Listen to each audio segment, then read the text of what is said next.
When the final whistle blows at a World Cup, you are looking at the largest singular audience in professional sports.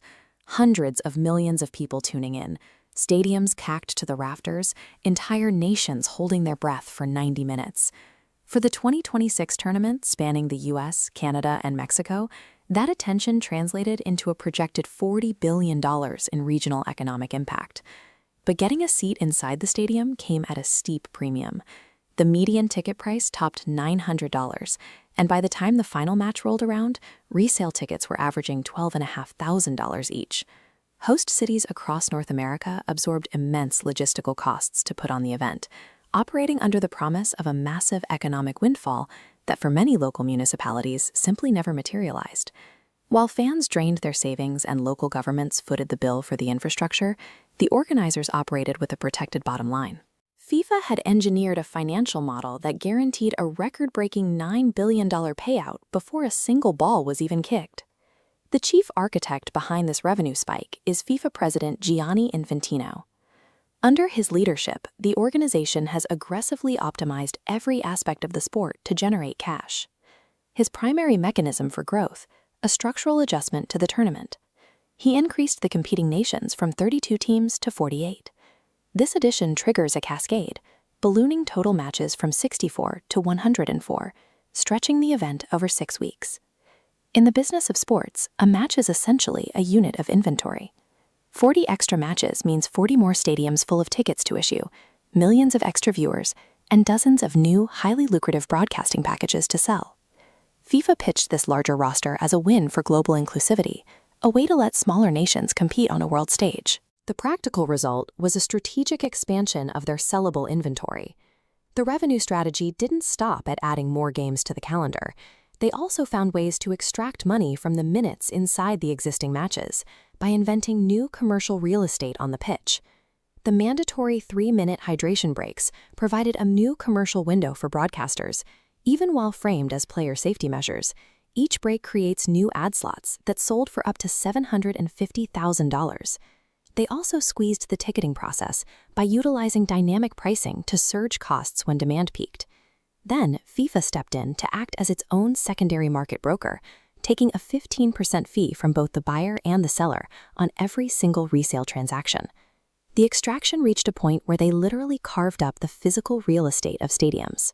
After the final, FIFA cut the MetLife field into souvenir blocks of turf, selling them to fans for $450 a pop.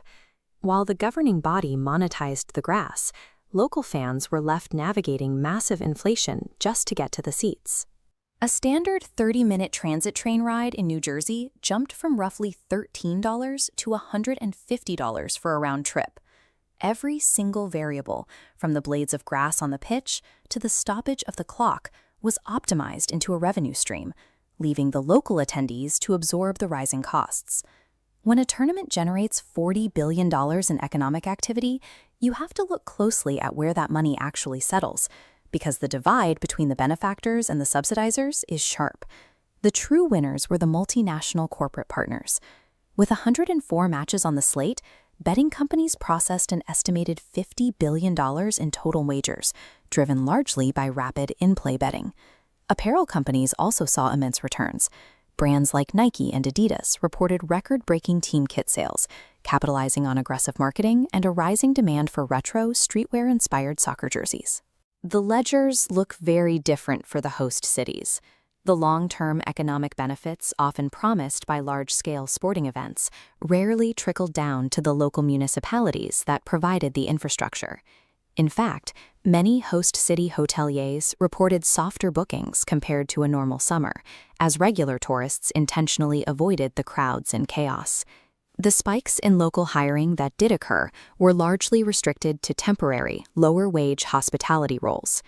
The World Cup effectively acts as a wealth transfer mechanism, extracting billions from local fans and economies to populate the accounts of multinational partners. This brings up a structural question. What exactly does a registered nonprofit organization do with a $9 billion payday?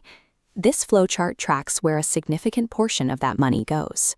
Through a program called FIFA 4.0, Infantino's administration disburses roughly $2.7 billion to its 211 member states to build out local soccer infrastructure.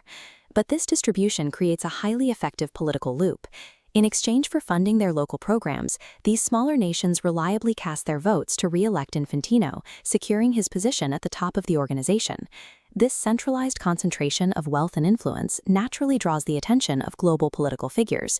Donald Trump, for instance, received $15,000 worth of tickets to a FIFA final, and even personally called Infantino to request a review of a red card suspension handed to a U.S. player.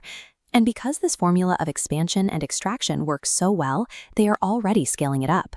FIFA has a $6 billion budget set aside for the 2030 World Cup, and leadership is already floating the idea of expanding the tournament once again, this time to 64 teams. The World Cup has evolved into a finely tuned financial instrument. By optimizing every aspect of the game, FIFA extracts maximum capital from the host cities, ensuring the world's most popular sport remains the most lucrative and politically insulated monopoly on Earth.